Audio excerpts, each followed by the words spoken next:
প্রায় 4 দশক ধরে ইরানের ক্ষমতার কেন্দ্রে থাকা আয়াতুল্লাহ আলী খামেনির মৃত্যুর পর স্বাভাবিকভাবেই সামনে এসেছে বড় প্রশ্ন, তারপর ইসলামী প্রজাতন্ত্র ইরানের নেতৃত্ব কে দিবেন? ইসরায়েল যুক্তরাষ্ট্রের হামলার প্রেক্ষাপটে তৈরি হওয়া অস্থিরতার মধ্যেই এখন তেহরানে ঘুরপাক খাচ্ছে উত্তরসূরি নির্ধারণের আলোচনা।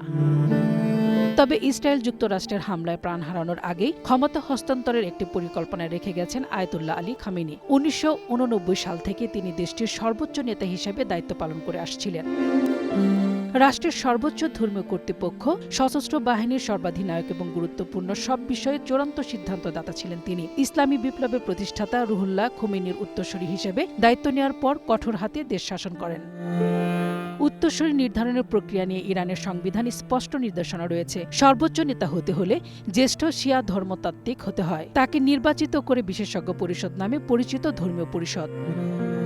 গত জুনে ইসরায়েলের সঙ্গে 12 দিনের যুদ্ধে আত্মগোপনে থাকার সময় খামেনি সম্ভাব্য 5 জন উত্তরসূরির নাম নির্ধারণ করেছিলেন বলে একাধিক জ্যেষ্ঠ কর্মকর্তা জানিয়েছেন। এরা হলেন মুস্তাবা খামেনি, আলী রেজা আরাফি, মোহাম্মদ মেহেদি মীর বাঘেরি, হাসান খোমেনি ও হাশেম হোসেইনি বোশেহরি। তবে শনিবার রাত পর্যন্ত স্পষ্ট হয়নি বর্তমানে কার্যকর নেতৃত্ব কার হাতে রয়েছে। পররাষ্ট্রমন্ত্রী আব্বাস আরাকচি আগে বলেছিলেন, আমাদের কিছু নেতা হারালেও সেটি বড় সমস্যা নয়, আত্মরক্ষায় আমাদের কোনো সীমা নেই।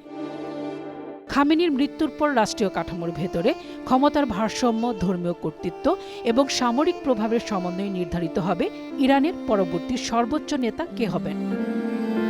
মোরশেদা খান লিপি, গ্রিন নিউজ ডেস্ক।